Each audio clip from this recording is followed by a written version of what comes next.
There's no disputing the cool factor a brand new, flashy high-displacement tourer or sport bike or the nostalgic appeal of a restored vintage motorcycle provide. Visit one of the many gas stations throughout SLEX or NLEX during the weekends and you're guaranteed to see a wide selection of big bikes. Conversely, small bikes have their perks too. And when traffic slows down in the NCR's heavily congested roads, small bikes and scooters are the kings of the road.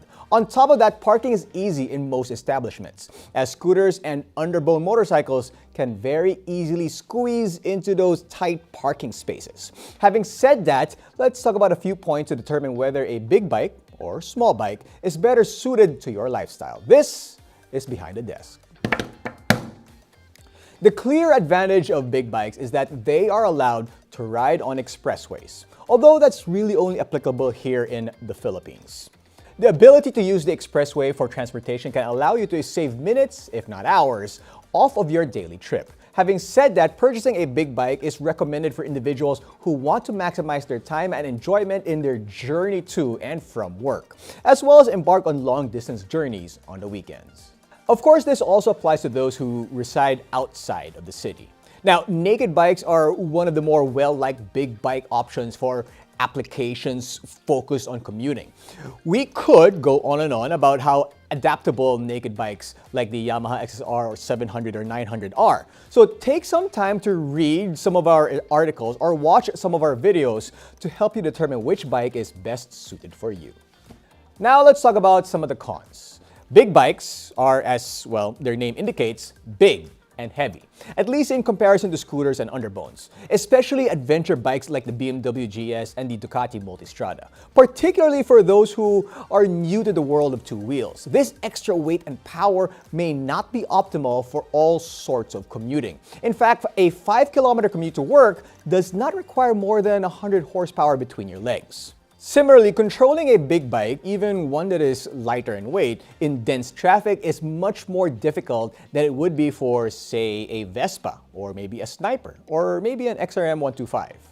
The price of upkeep and repairs is another factor to take into consideration. Multiple big bikes, particularly the high-end models made by the Big Four of Japanese manufacturers, not to mention the European bikes, have a tendency to cost more to maintain and repair than compact family automobiles. Yes, you heard that right. The difference in gas mileage is also astronomical, with 1000cc and larger bikes like the Harley-Davidson Sportster and the Ducati Street Fighter V4 achieving kilometer per liter ratios that are sometimes even worse than those of small cars and hatchbacks.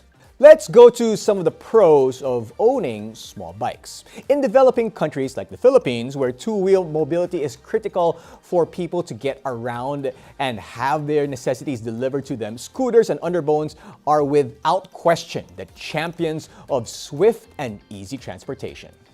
As a result, they are provided at prices that appeal to both the wealthy and the thrifty.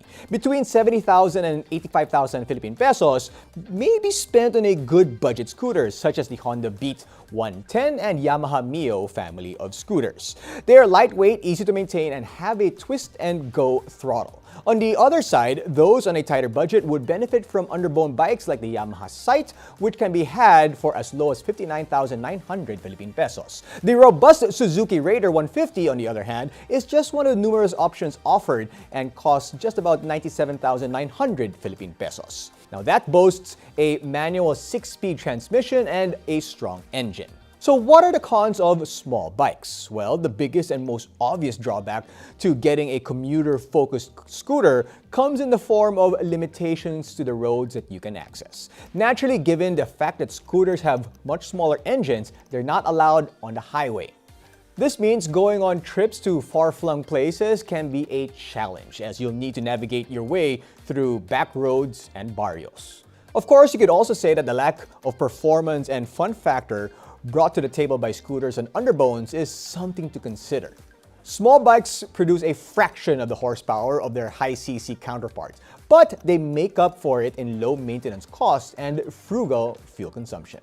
At the end of the day, it's always a give-and-take scenario, and choosing between a small bike and big bike is dependent on many factors, such as where you ride, what kind of budget you're on, and your confidence level when it comes to the type of vehicle you can safely ride.